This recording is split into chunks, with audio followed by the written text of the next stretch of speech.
Pemirsa, kisruh tudingan ijazah palsu Presiden ke-7 Joko Widodo memasuki babak baru. Kisruh ini kini memasuki dalam ranah hukum. Sidang perdana gugatan terhadap ijazah mantan Presiden Joko Widodo digelar di Pengadilan Negeri Surakarta, Jawa Tengah. Sidang digelar terbuka dipenuhi banyak pengunjung. Sidang ini digelar di ruang Surjadi dengan pihak tergugat M. Taufik. Sedangkan pihak yang digugat adalah Jokowi, KPU Surakarta, SMAN 6 Surakarta, dan Universitas Gadjah Mada atau UGM. Sidang dipimpin oleh Majelis Hakim Putu Gede Haryadi, Sutikna, dan Wahyuni. Jokowi tidak hadir dan diwakili oleh kuasa hukumnya YB Irfan. Sidang sempat diskors 20 menit untuk melengkapi berkas.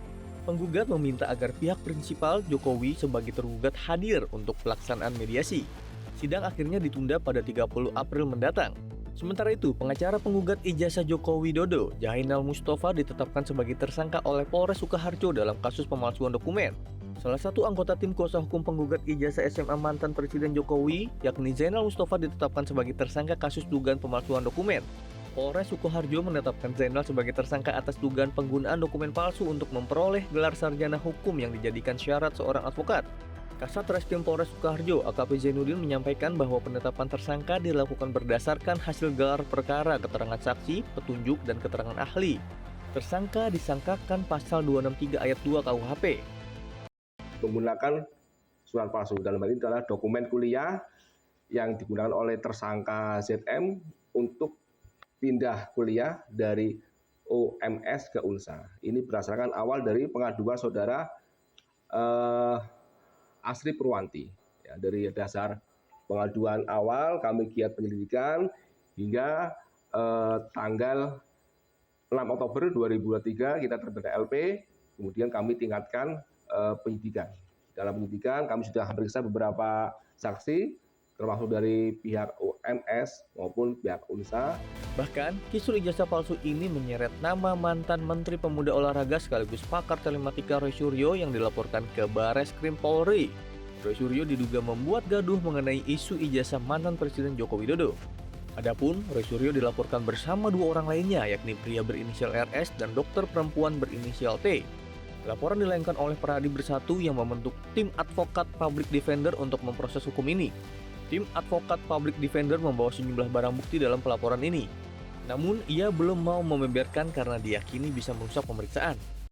Melaporkan mengenai dugaan penghinaan, hasutan, dan juga membuat gaduh. Jadi ada beberapa pasal yang kita akan coba nanti tergantung di dalamnya mengemukakan, tergantung pada nanti penyidiknya, yang mana yang pasal yang lebih tepat. Tapi kami sebagai warga negara yang baik, kami ingin menyampaikan perasaan kami bahwa kondisi ini tidak bisa dibiarkan. Kalau kita biarkan terus ini, masyarakat kita akan dirugikan. Langkah hukum dari polemik ijazah palsu Joko Widodo ini mendapat banyak respon. Salah satunya dari pengamat politik Boni Hargens yang menilai langkah hukum yang diambil oleh Joko Widodo sudah tepat. Boni Hargens mengapresiasi langkah Jokowi sebagai pelajaran penting berdemokrasi. Hal ini disampaikan Boni Hargens pada diskusi publik yang bertajuk Langkah Hukum Jokowi Pelajaran Berdemokrasi yang digelar Indonesia Cerah. Langkah Pak Jokowi untuk membawa proses ini ke ranah hukum itu langkah yang sangat strategis dan juga demokratis.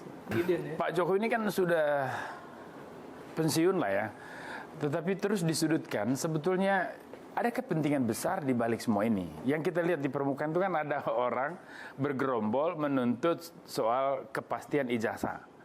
Tapi sebetulnya ada kepentingan besar. Kepentingan besarnya apa? Ada kelompok yang tidak ingin Mas Wapres Gibran itu stabil, apalagi makin kuat di dalam posisinya sebagai wakil presiden.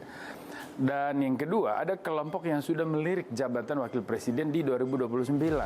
Lebih lanjut, Boni Hargens mengatakan jangan sampai tudingan ijazah palsu Presiden ke-7 Joko Widodo ini membuat kegaduhan di masyarakat. Tim Liputan, Metro TV. Jelajahi cara baru mendapatkan informasi. Download Metro TV Extend sekarang.